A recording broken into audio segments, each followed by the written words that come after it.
আসসালামু আলাইকুম। আজকে আসলাম পদ্মা নদীতে মাছ ধরতে। তো মাছ ধরা শেষ আজকের। মাছ ধরার সময় ভিডিও করতে পারি নাই, যেহেতু একা আসছিলাম। আজকের ফলাফল বাঘার, আলহামদুলিল্লাহ।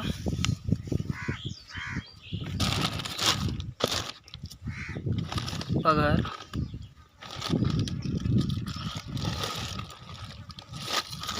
এবং অনেক ছোট মাছ আছে যেগুলো ঘাড়ি। সকালবেলা আমি এগুলো টেকনিক করে মারছি একটা জিনিস দিয়ে, আলহামদুলিল্লাহ আলহামদুলিল্লাহ। আড়াই 5 কেজি।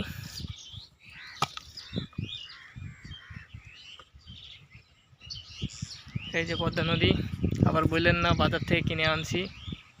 এই যে নদী।